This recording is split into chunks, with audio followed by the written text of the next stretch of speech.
Mav's Coffee Clarity with Denise is brought to you in partnership with Drive Media and Consulting and their premier sponsors. Subscribe on your favorite streaming platforms and share. If you just found us, welcome. And if you're a regular, welcome back. Denise DiGrigoli has spent her life in the creative industries as an entrepreneur, helping people transform their visions into thriving businesses, working with individuals and teams to find their purpose and live their life vibrantly. On her pod, Denise delivers business intel and life hacks with wit and wisdom in short shots like a strong espresso with a solid sense of humor. Enjoy this episode of Mav's Coffee Clarity, and here's Mav. Welcome, my friends. You're on Mav's Coffee Clarity. That's right. We're here every week spilling the beans with business intel and life hacks designed to move you forward in work, life, and self-care. And come on, who doesn't need that? If you're a newbie, welcome. And if you're a regular, you know this is where I interview fascinating mavericks, change makers, entrepreneurs, innovators that have maved their way through something and give us those silver linings after those transformations. Today is no different. We have an uber maverick in the house. I want to introduce to you Gary Noesner, a true pioneer in communication under pressure. Gary spent over 30 years with the FBI, where he became the first chief of the crisis negotiation unit within the FBI's critical incident response group. I know that's a mouthful, but you've got to tune in. As the Bureau's top authority on crisis and hostage negotiation, he built the program from the ground up, training agents and shaping the FBI's philosophy of negotiation first. He was instrumental in taking on negotiation from being just a little extra skill to a formal, professionalized discipline. And you know, we talk a lot about that here on Mav's Coffee Clarity. This is a core tool that the Bureau still uses today. From high-stakes hijackings to kidnappings and international standoffs. Okay, this is no lightweight person. He's led conversations that have saved lives, proving that empathy and communication can be just as powerful as force. He's the author of Stalling for Time, My Life as an FBI Hostage Negotiator. And today, he continues to share those insights, not only here, but with leaders and everyday people who use negotiation to navigate conflict, build trust, and communicate with clarity. Welcome, my new friend, Gary Noesner. Wow, it's a pleasure to be here, Denise. That's quite an introduction. I hope I can live up to the billing. You certainly can. So in full transparency, I listened to Gary on my friend Kelly Leonard's podcast, and I thought more people need to know about how you take FBI negotiation skills that have saved lives into their home. But before we do that, I want to hear, I did some homework. It seems like you were in the Navy. Is that true? Did I do my homework? No. My son was a Navy SEAL, but I was not in the Navy. Okay. So Mav had one fact incorrect, but that's all right. That's why you need to tell us. So what got you to the FBI? What was the path? Well, I watched a television show when I was about 8 years old about the FBI, and I was intrigued by it.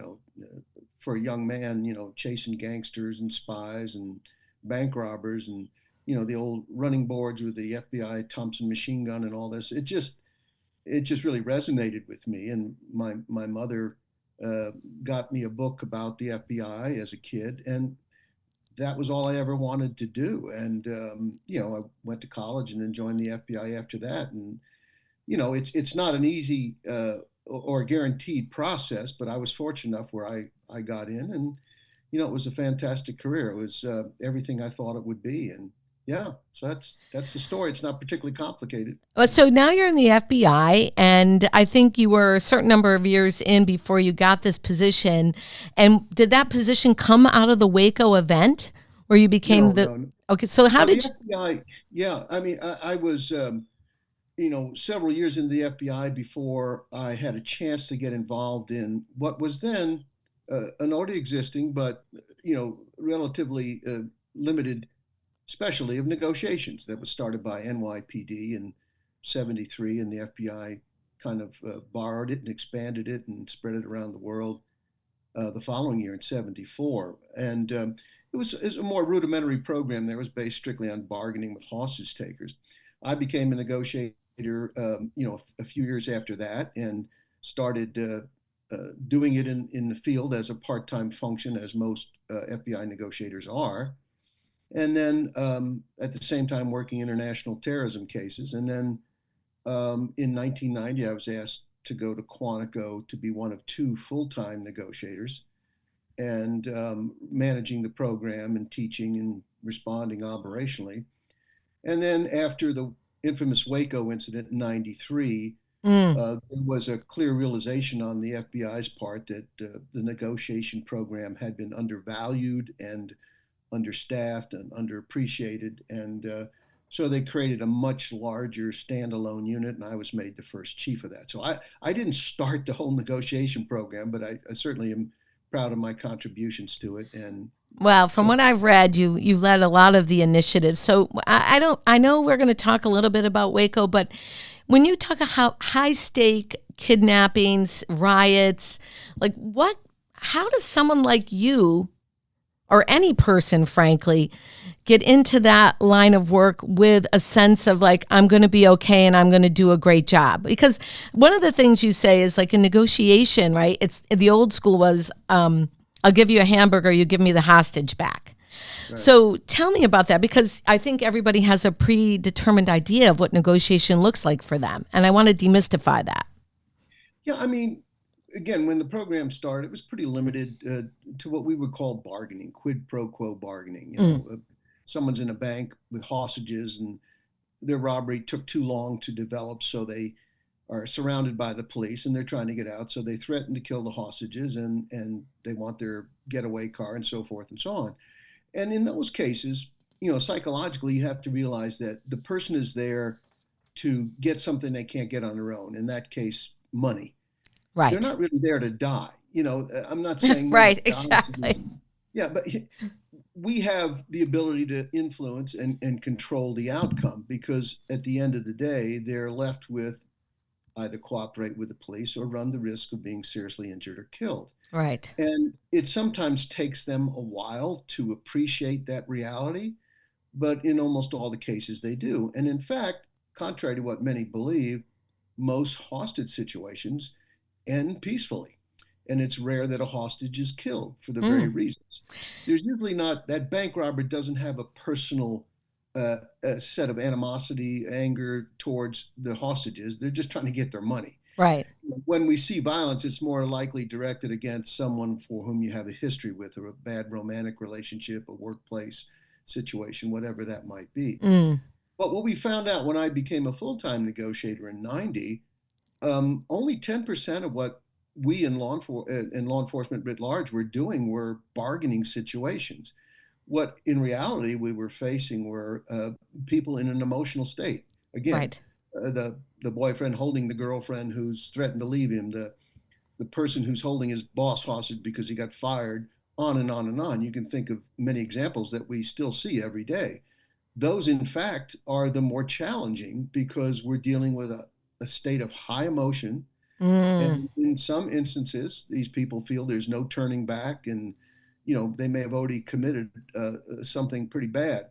But so we borrowed active listening skills from the mental health community, and in essence, crisis intervention skills to how engage with these people. Go ahead. So when I do a lot of strategic consulting. When you introduce a new concept, you're often met with, yeah, no, that's not going to work, Denise. Or Right. I've done it like this before, so that works. So how did you bring that from mental health? Because I'm imagining the FBI agents being like, yeah, no, Gary, that's not how we do it. Yeah, and law enforcement is paramilitary, and many people thought, you're mollycoddling these criminals, and you're the old joke question about, so it made you mad when your mother did this or that. I mean, these are all, sort of Mm, misguided interpretations of what we do. Active listening is merely a way of acknowledging to somebody that I hear and I understand what you're saying. I don't necessarily agree with it, right. but you don't need to be demonstrative and threatening anymore to get me to listen, because I'm showing you that I'm listening. And through that process, we ultimately earn the right to be of influence to them. It's even Stephen Covey, the business guru, kind of put a nice phrase on this, that, first we seek to understand and then to be understood. Mm, And, we have to earn the right to be of influence, and we do that through listening and understanding and coming across as non-judgmental, genuine, sincere, things that they don't expect to hear from law enforcement. And it's a powerful, powerful tool of social influence.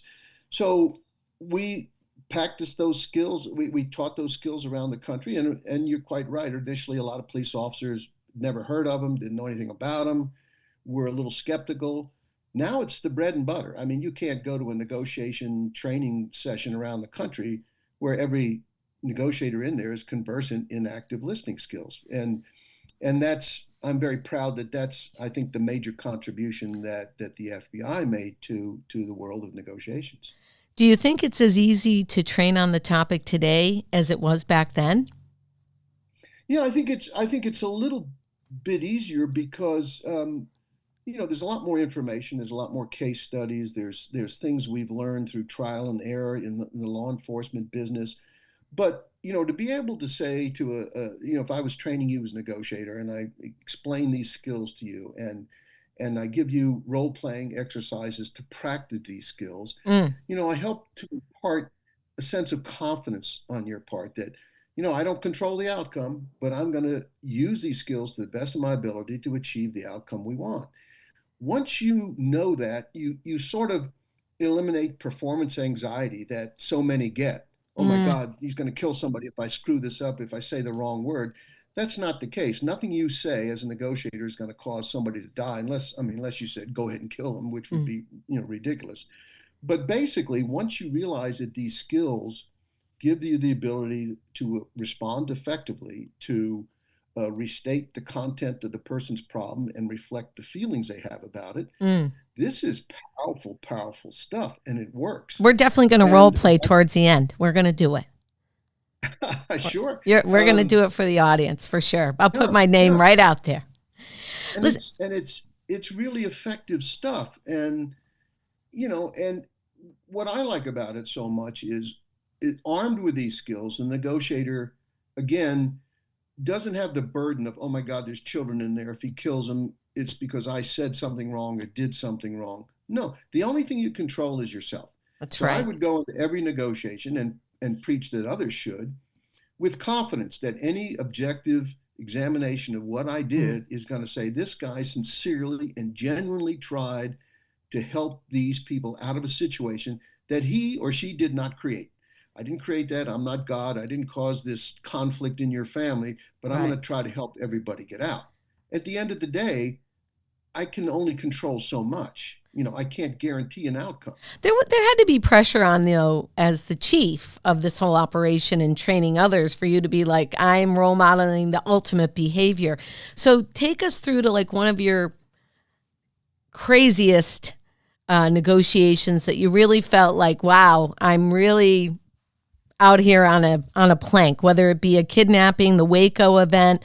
Like, where were you like, wow, I really got to pull out the stops right now? I know Waco was 51 days, but whatever you think. I want to really hear like the craziest one where you're like, oh boy. There's a ton of stories, but 3 years after Waco, we confronted an anti-government group in Montana called the Freemen. It's in my book. And in that incident, these anti-government people, for much of the incident, wouldn't even talk to us, refused to talk to us. So we had to use intermediaries.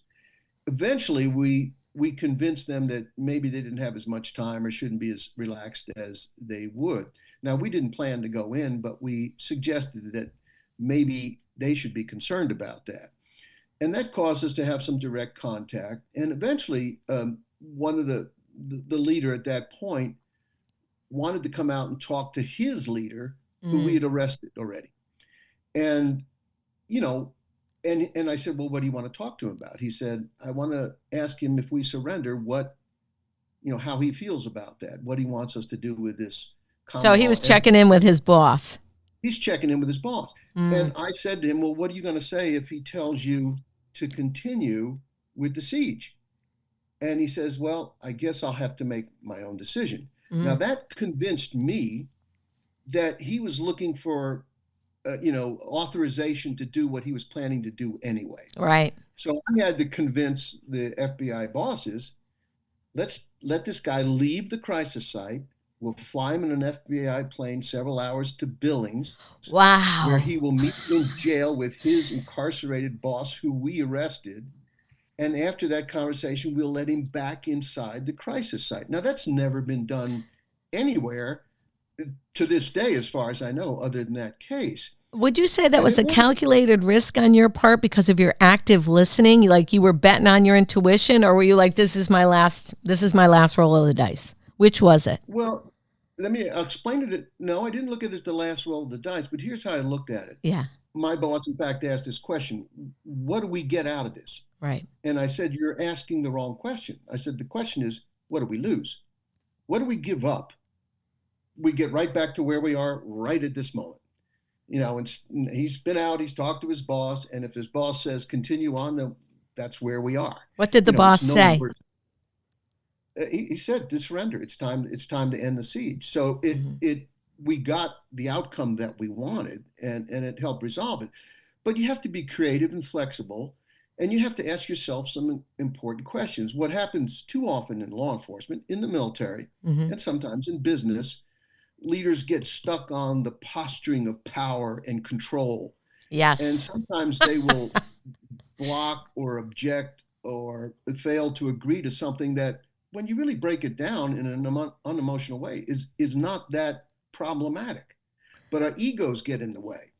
S- So that's an example of where you could say that might have ended my career if it had ended badly. I don't know. But it seemed like the right thing to do to me, and it ended up being the right thing. I'm not saying everything I ever suggested was, absolutely perfect, but you have to really leverage the team. I didn't make these decisions on my own. You have a team, and you're leveraging your information, your skills, your abilities, your history, and you make the best decisions you can. What I love about the title of your book, Stalling for Time, and I know as sort of a serial entrepreneur, I'm always busy. I'm in a rush. I bet you if you ask my colleagues and friends, they say, Denise is busy in a rush.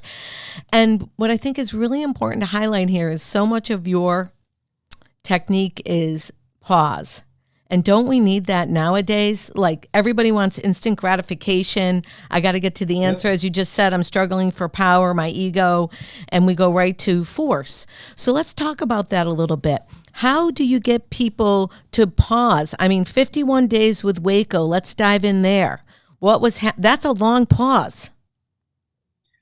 Yeah, and I mean, there are many in the FBI that would disagree with me on this, but I believe that if my negotiation team had been allowed to continue the strategy that was working, we Mm, got 35 people out, including 21 children, that it wouldn't have lasted 51 days, that we would have had it resolved much sooner. Now, mm. a lot of proud FBI agents, kind of have difficulty thinking that maybe something they were involved in led to the death of people. So they say, well, it was inevitable. It was going to end no matter what we did. Now, I don't subscribe to that at all. I think David Koresh was certainly the bad guy here, and had the ability to lead his people out every day, as we offered and suggested, and made concessions for. Right. Yet that doesn't absolve the FBI of having also made some mistakes that contributed to the outcome. Mm, So time, when I was writing my book and seeking a title, I looked at my note-taking guide from when I first became a negotiator, and the first three words I wrote on there were "stall for time." mm, And what time does is it lowers emotions. It allows us to think more clearly. mm-hmm. Think of your own life. There's like everyone's life. There's just thousands of examples where someone has said or done something that has so upset you, and then the next day, well, that's not so bad. I mean, Right, I've right. I've I've, True. I've learned how True. to cope with that and deal with it. And it was a crisis yesterday. Today, it's a small problem that's resolvable. And I remember when my son first learned to drive, he wrecked the car once, and my wife is waiting for him to come home, and she sees a tow truck go by the house with the car, and she goes, "That's not good. Was that our car?" And then a policeman shows up with my son, who had Mm, crashed into another car.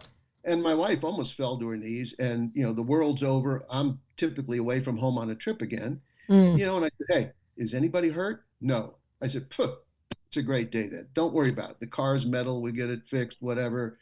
My son will learn a lesson here. And, we accorded him appropriate disciplinary action for that. And he turned out to be an What amazing Navy individual. SEAL? Navy SEAL, yeah. Right.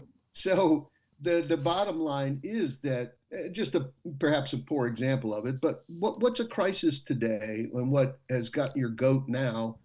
Give it a little time. It's why police come into a domestic disturbance and separate the combatants. It's the reason there's a 24-hour waiting period on buying a gun, or you're able to kick out of a contract. All these things are based on the realization and the appreciation Mm. that doing things in an emotional state can cause you buyer's remorse later on, or concern, and gives you time to cool down. So, using those kind of skills, the things you're talking about, how do you build trust with someone that doesn't want to build trust with you?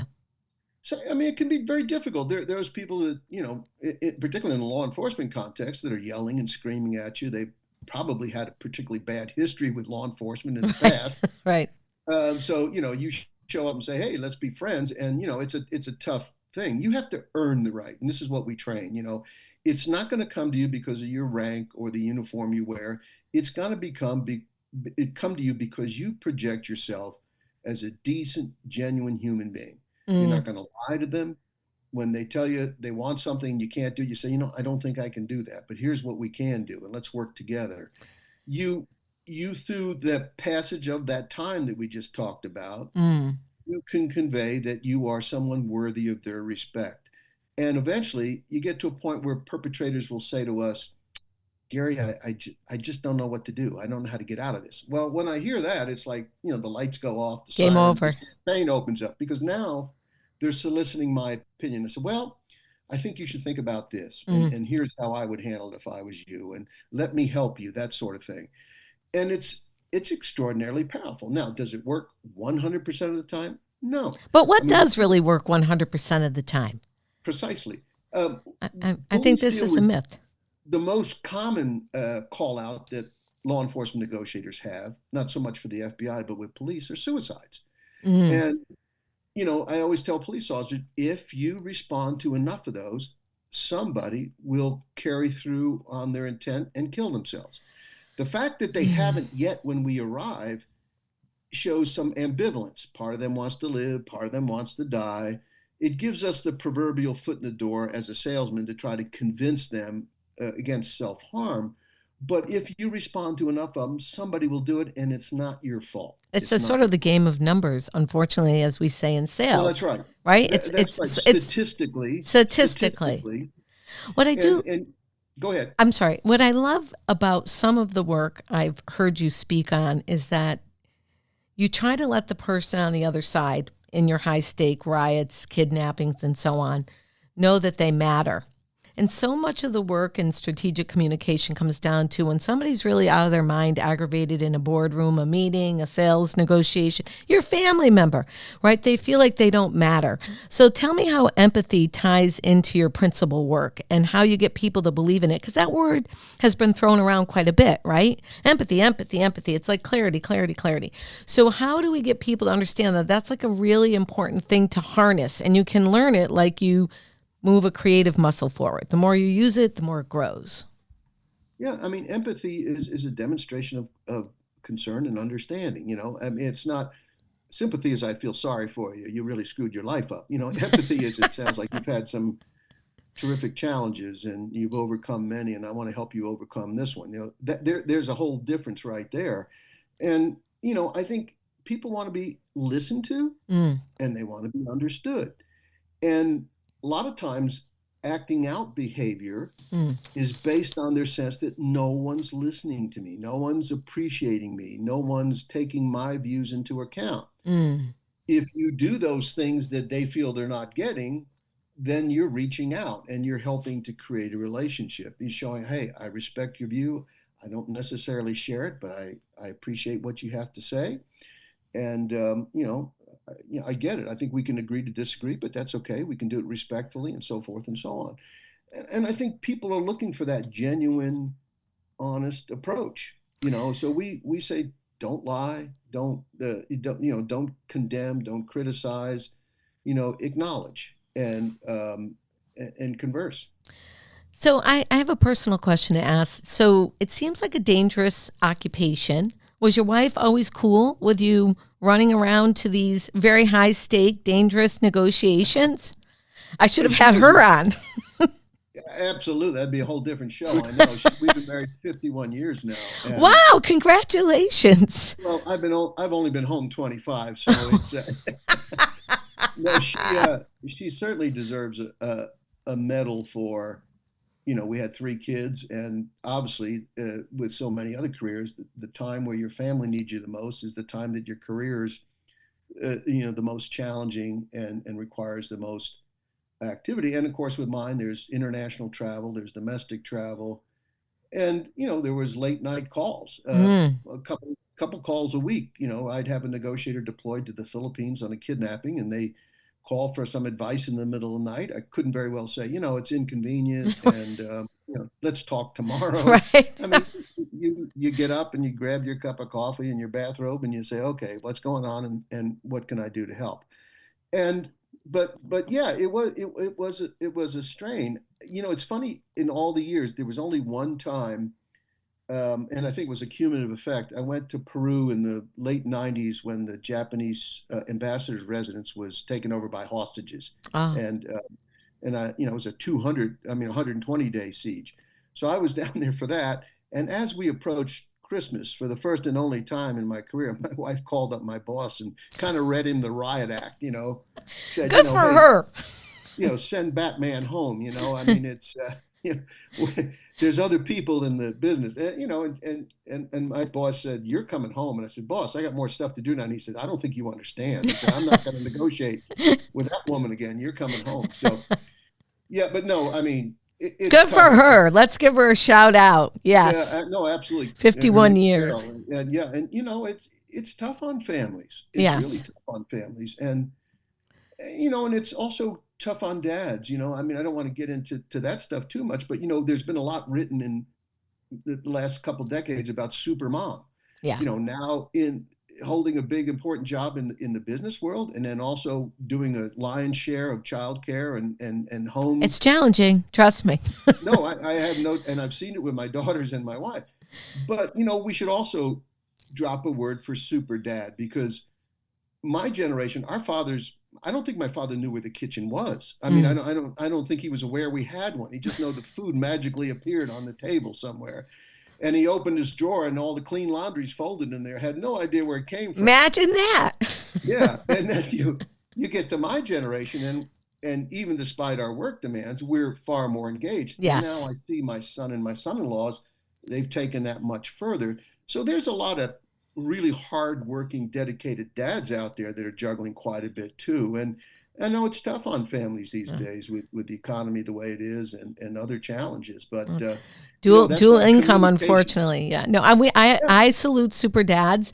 I would say my brother's a super dad. My husband's definitely a super dad, and he can Good. cook. I don't know if my dad could boil an egg, but that's all right. We love him anyways. Uh, Exactly. so, Exactly. tell me, when you look back on it, what was the best success and then the greatest failure that moved you to success? Because failing forward is important, right? Yeah. I would say, I could say that the same event was the best and the worst, and that would Oh, be Waco. okay.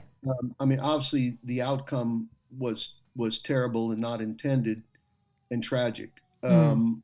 But also, there was some incredible things we did there. We invented some processes and procedures in the negotiation realm that are still used today, that were invented on the fly at Like what? Waco. Give us one. The way the team is set up, the way we processed information and intelligence, the way we dealt with intermediaries. There was a lot of stuff that came out of that, that we still use in teaching to this day.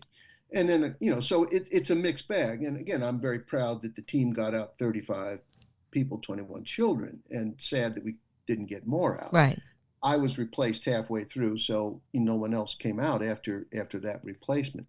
But I guess another way of saying one of my favorite ones was the one I mentioned earlier in Montana, where we let the fellow fly to prison to meet his boss, and that was 3 years after Waco, and the FBI's reputation had been severely damaged after Waco, and I grew up putting the FBI on a pedestal, and we always, Oh, yeah, for sure. people always had a positive view of the FBI, maybe not so much today, but they did during my career.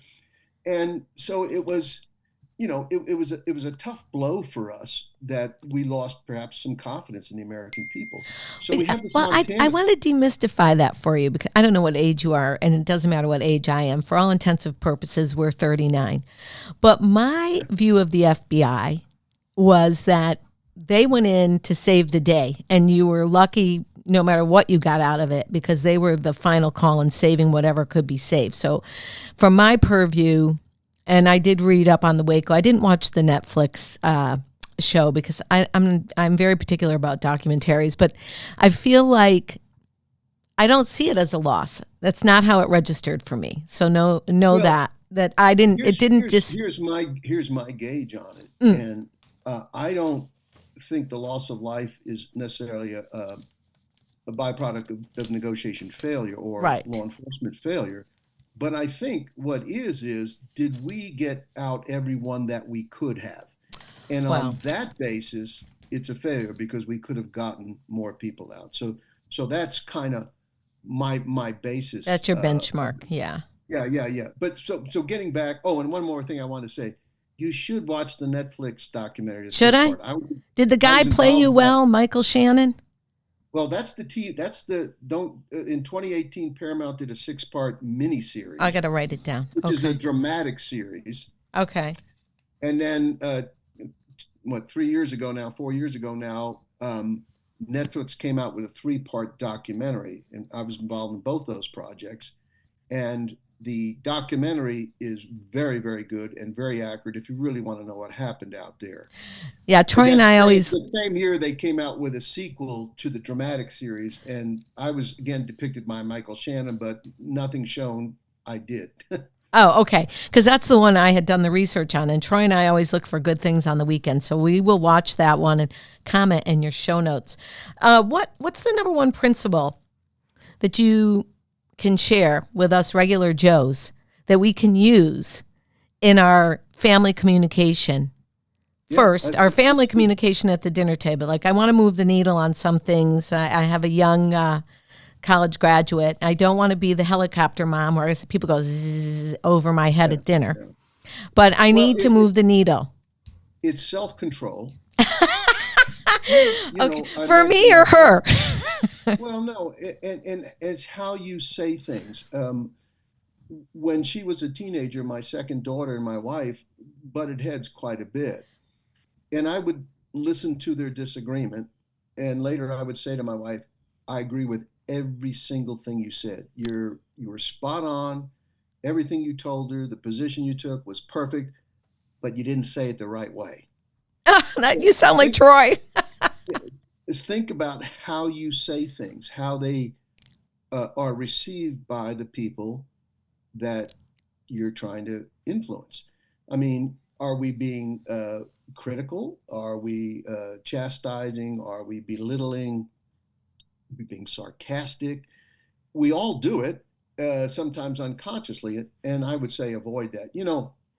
You're at Thanksgiving dinner and crazy Uncle Charlie's there and he's spewing off some ridiculous conspiracy stuff, and you can say, Uncle Charlie, you're full of you know what, and shut the hell up. But it would be better to say, it seems like you have some really strong views on this, but today is a Thanksgiving meal for the family, and grandma's spent all day in the kitchen. And I think we should sit and reflect more on family matters and the good times we've had. And why don't we save these political discussions for later? That may or may not diffuse him, but if you are going to diffuse him, it's going to be something along those lines rather than saying, "Are you out of your mind?" That's only going to inflame it further. Right. So that's where the self control comes in. You may feel better telling him, "What are you, a nut?" Uh, but that's not going to help the problem. So we have a saying in negotiations: "Don't get even, get your way." Mm. So it's an important concept.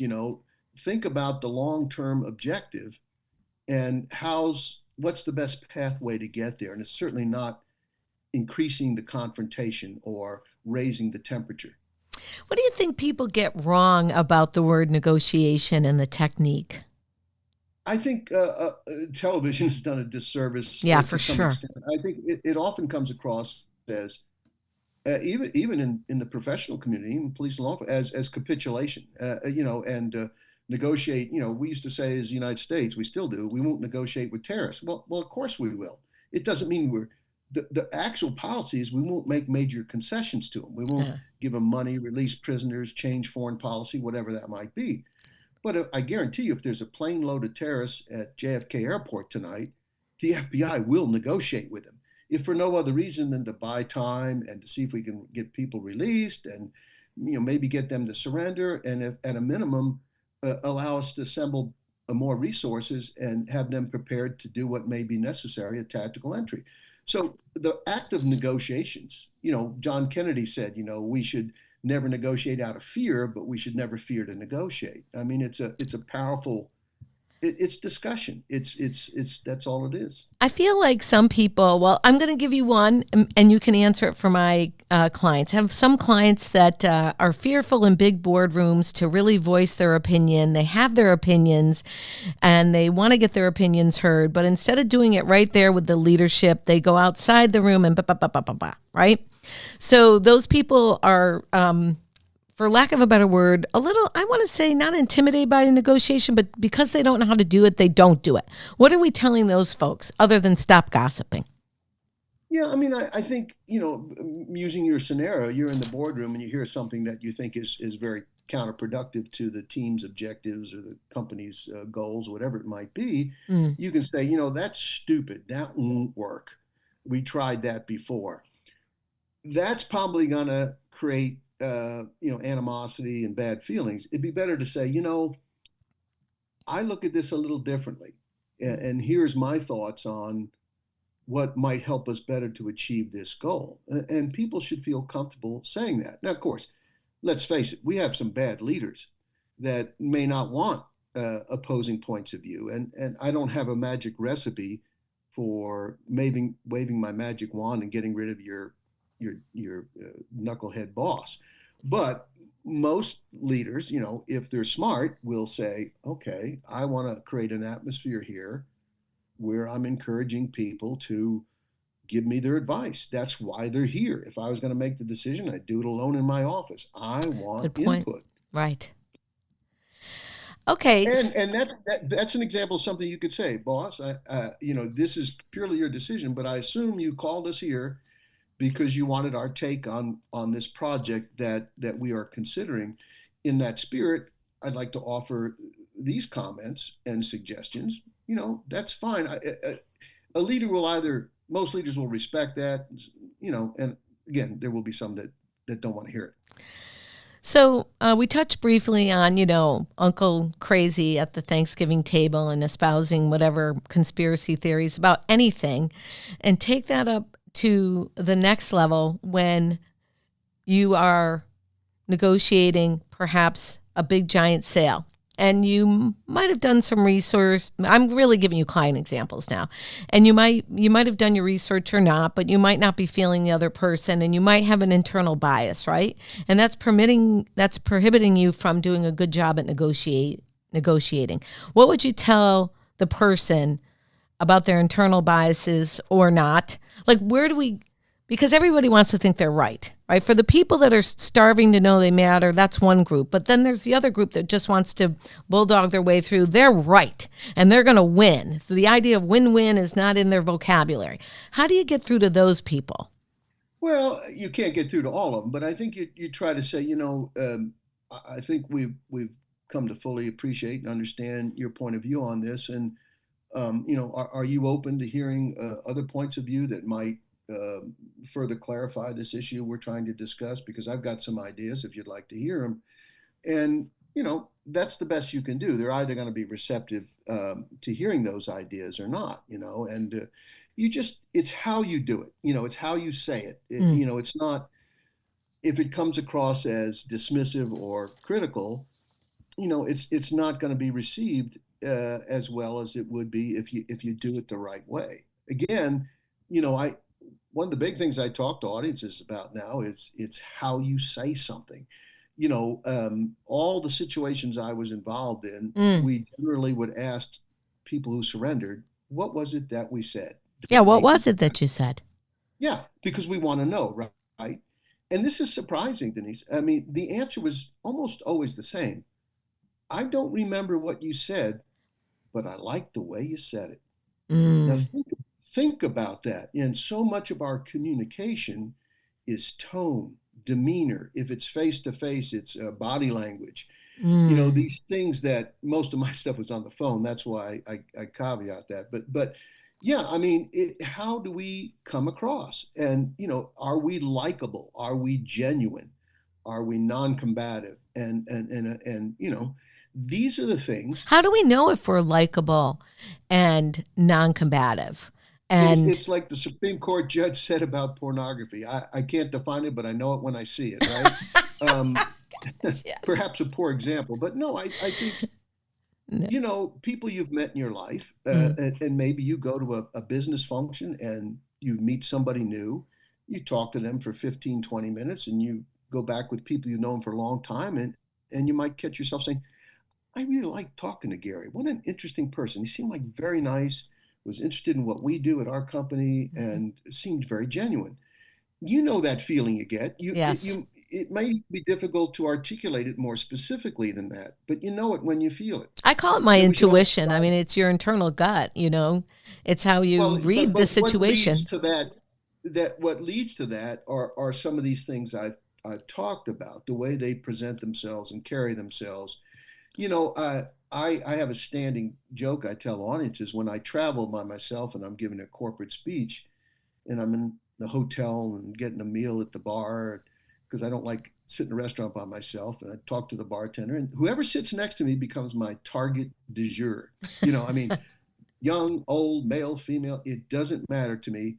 I make a point of saying, I'm going to learn everything I can about this person. Mm. And it's amazing what you find out and some of the great conversations you have. Now, every time you travel, sometimes you just want to be alone and quiet and have your meal and go off to your room. That's fine. But other times, there's opportunities to Oh engage yeah, I that love to talk to everybody. we should practice. What do you do? Oh, that's amazing. I Mm. mean, I met a guy at a bar once who his hobby was tight roping, and you go, well, that's a new one. Tell me, how did you get into that? How did you learn that? He's showing me videos. We became Facebook friends. I mean, there's most people have a fascinating story if you take the time to listen. And if you talked about things that are valuable and important to them, Mm. it's hard to get that spigot turned off. I mean, people like talking about themselves. We That's are. for sure. Absolutely. So I want to Yeah. ask you a couple more questions before we close up.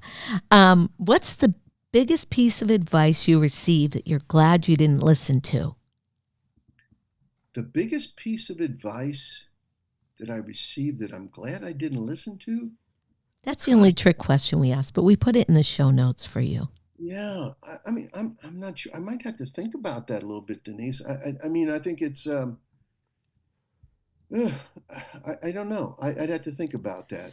Okay, I so find I might go back to this one I mentioned earlier, when people say, what do we gain from something? And I've very often found myself saying, what do we lose? Which is my way of saying, let's be more flexible. If we have a few minutes, I worked a prison riot in Lucasville, Ohio, and eventually we got the inmates to give us a list of what they wanted. what was And it? the list, 20 items. Well, it was a very interesting list. They said, we would like you to try to get better food in the canteen. We would like you consider changing the tuberculosis inoculation shots. We would like to Wow. have you review the policy of housing black and white inmates in the same cell. Everything had a caveat on it. Everything had a look into, examine, undertake, try, Seems like a whatever. well thought out list as well. It was. And initially the authorities said, this is under duress. We can't do this. And I said, and I was only advising on this case. It was a state matter. And I said, listen, first of all, you don't have to do any of it because you're agreeing under duress. But look at this list. I think you can do all of these things. And I think you should do all of these things because none of them require a specific outcome. they require you to take an action, to look at, to reconsider. And if you can't do that, I don't know what you can agree to. Mhm. And of course, once they thought about it, they said, well, you're right. That does make sense. But the initial reaction was, I'm not going to make somebody tell me what I have to do. That speaks to that concept, like listen and actually listen before you answer, right? It's like you Correct. said to these guys, listen, you can probably just look into these things. So I would say Yeah. your biggest, am I right in saying your biggest thing is really active listening and being flexible as sort of your go-to mantras? Is that what we would leave the people with? And self-control would be the other one too. Control your own emotions. The only thing you can actually control. Listen attentively and respond to people in a way that lets them know you understand the story or whatever the matter is that they're discussing and how they feel about it. Mm. Yeah, and those are the key elements. Acknowledging their point of view, restating the context, reflecting the feeling. This is the pathway. I mean, Mm. I developed something in the FBI called the behavioral change stairway, and the top step is cooperation. But we don't just show up and get cooperation. We have to earn the right. We have to go through these steps of, active listening, rapport building, all the things we have to do to let somebody know, yeah, I'm a law enforcement officer, but I'm treating you respectfully and I'm worthy of your respect. And I'm here to help you, not to make your day worse. So I It's a want to do a powerful quick role tool. play with you, and then I want you to tell everybody where All they right. can find your book. And of course, we're going to give them your website. So give me one of those FBI exercises. Let's see how I do. All right, let's say you come into me, you work for me, Yeah. I'm your boss, and you're very, very angry because you were passed over for a promotion that you thought you deserved. Mm. All right, yeah, let's start it out.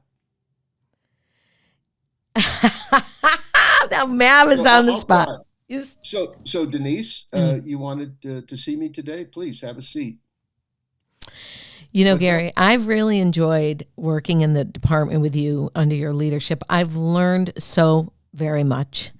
And, it's my passion to contribute to the department in ways that I think are very unique to me, but also add a big benefit to the team. I'm not Mhm. really understanding why I wasn't considered or I was passed over for a recent promotion. Would you tell me more? Okay, what I'm hearing, and I'm pleased to hear that you value your time in this company and you've focused your efforts on being a team member and contributing, but you sort of question why we made this decision to go with so and so rather than you. And I can understand how that would be confusing and troubling to you. Is that where we are here?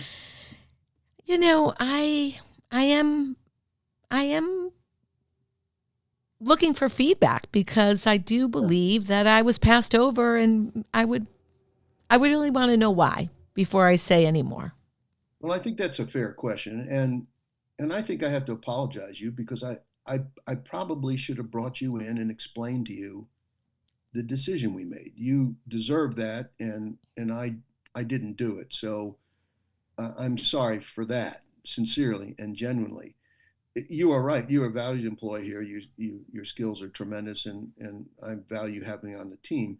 The direction we went in was because the particular job at hand required a pretty significant background Mm. in procurement.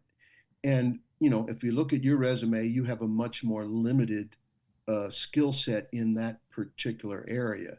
And that's why we went in the direction, even though that person hasn't been in the company as long. So there was some particular thought we put into it and why we made the decision. Now, I appreciate that you may not think that was the right decision, but I wanted you to know we didn't just make it capriciously.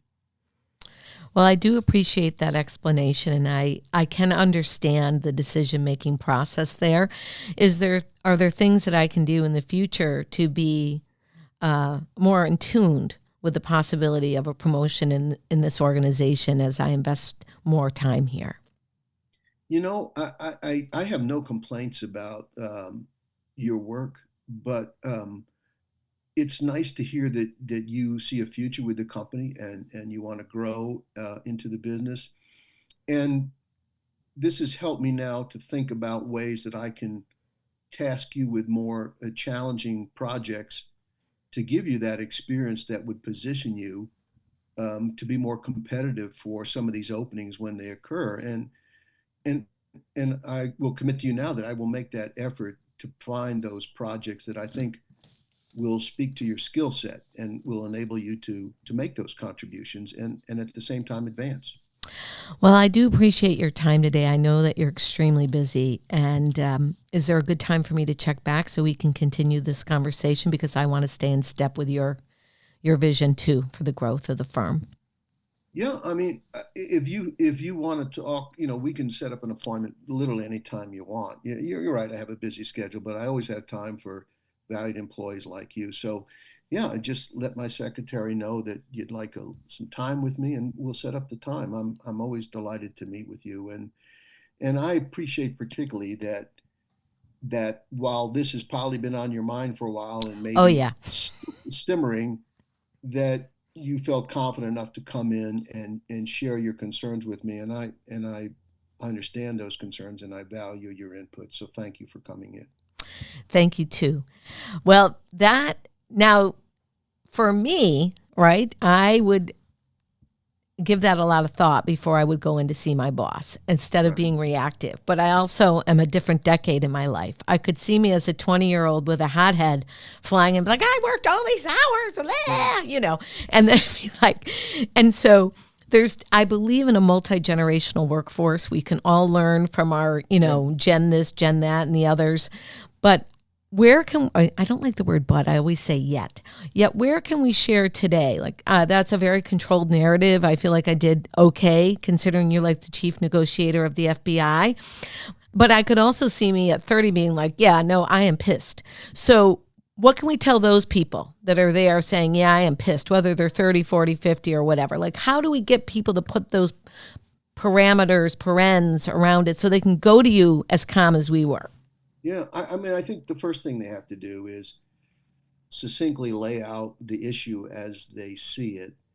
And then once the boss in this scenario has now acknowledged that he understands what the problem is, now you can add in the layer that, and it really hurt me that I wasn't considered. I was really disappointed. I really like working here, and I sort of felt that job was, uniquely suited. I was uniquely suited for that job, and being passed over, it really hurt me. And so that's the second piece of it. I need to know that. Mm. So as a boss, now I have an opportunity to speak to you why this happened, but also to acknowledge that somewhere along the line we dropped the ball on helping you understand or explaining to you what we did or making sure we're giving you an opportunity to go where you want. I mean, to take the next step. And So, and that's with yeah, the small, underpinning of hopefully you have an emotionally mature boss that's not like maniacal and willing to do and be the yes. leader that you hope they are. Well, I have Well, to. again, yeah. I mean, I tell people, I can tell you the skills. If we reverse roles, we could play that. But I think you don't know. The boss is.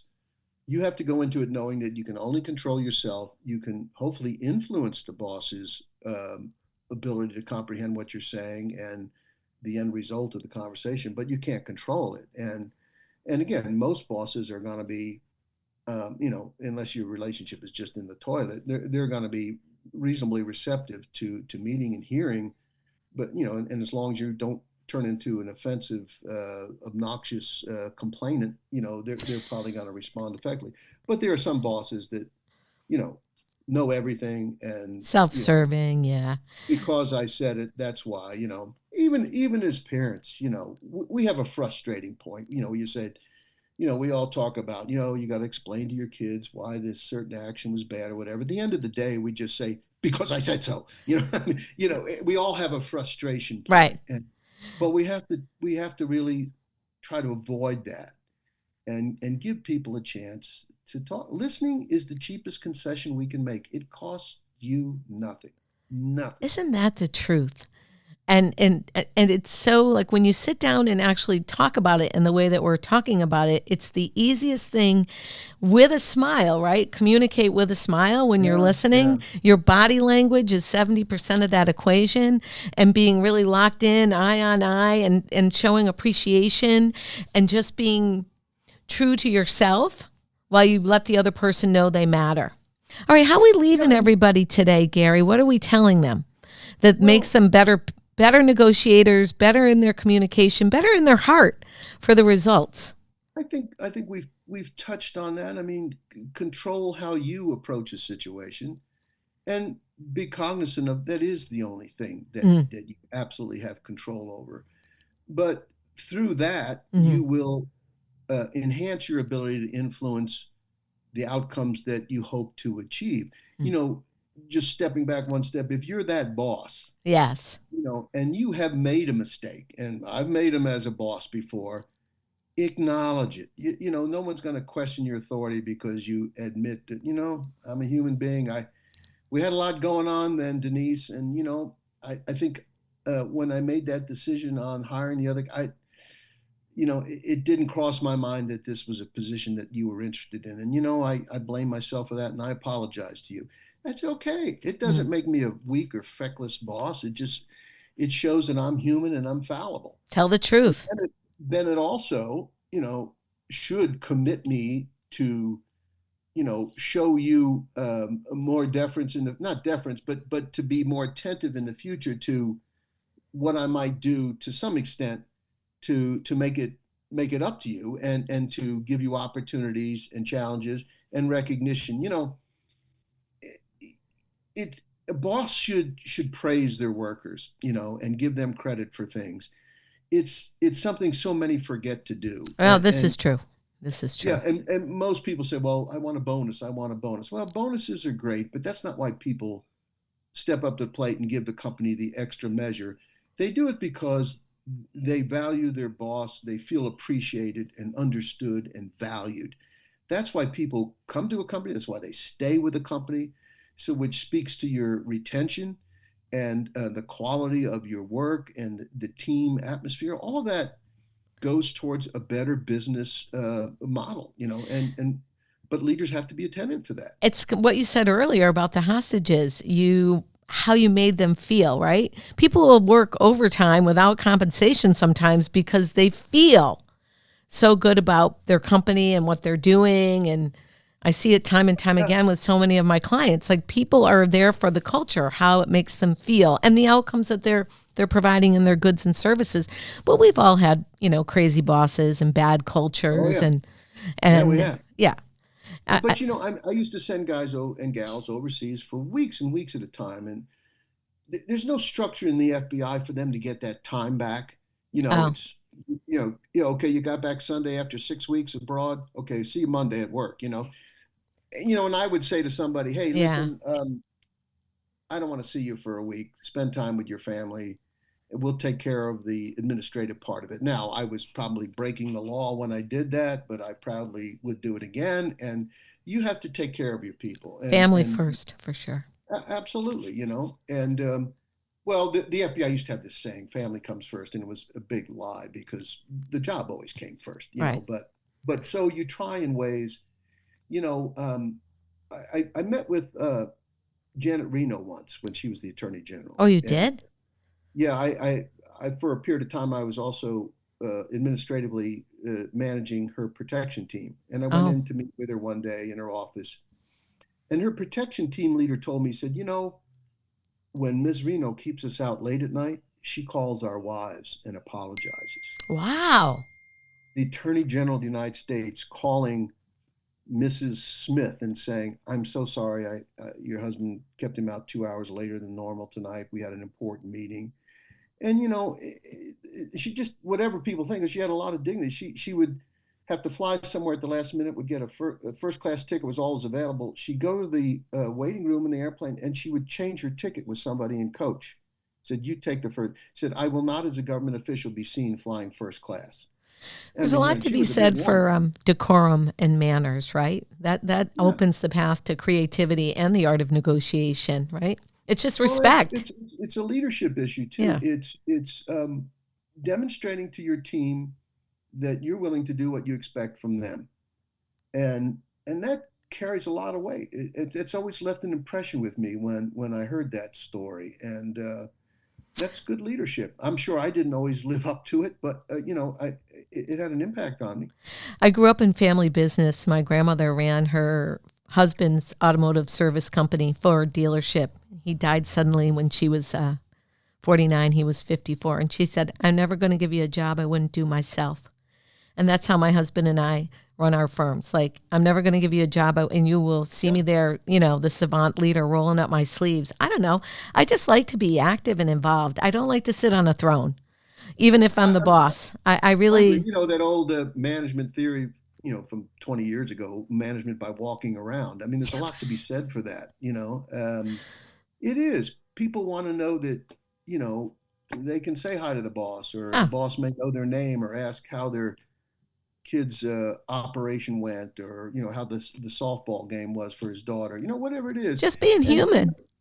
As a boss, you can't remember all those things, but you should make an effort, and that's what counts. And people see that, and they put value in it. I mean, obviously, if it's phony and very superficial, that's probably going to be counterproductive. But do it sincerely and genuinely. And how's it going on the assembly line? We're making pretty good numbers. You got any ideas on what we might do better? The boss is soliciting me, a line worker, for my thoughts. And maybe the thoughts are nonsensical, but give the person time to articulate them, and they feel valued. People don't expect you to do what they ask, but they expect to be listened to. You matter. I go back to what we started with. People matter, and they need to know.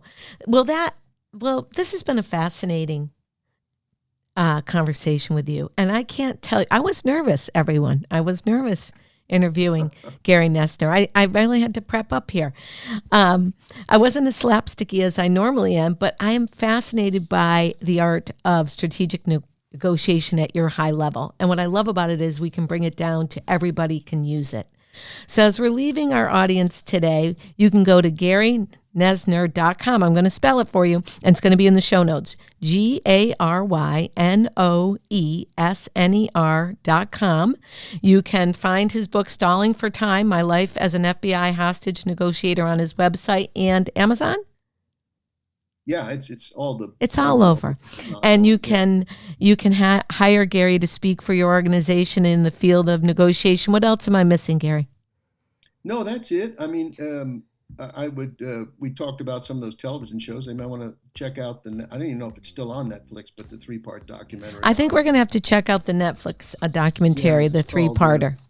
Waco American Apocalypse, I think is the name, and don't confuse that with the dramatic series that were on either side of that, but which are fine. It's entertainment, but we want to know the real story. We want to see you live in action.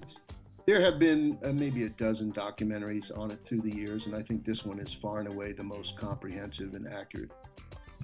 Thank you so much for your time, Gary. We deeply appreciate all of your insights today. Listen, my friends, you can find Mavs Coffee Clarity wherever you listen to your favorite pods: Apple, Spotify, iHeart, Amazon, YouTube. Go to DeniseDiGrigoli.com to learn more about me and my services. Today's show's been sponsored by Drive Media and Consulting. Peace out, my friends. Gary and Denise have got to get back to work.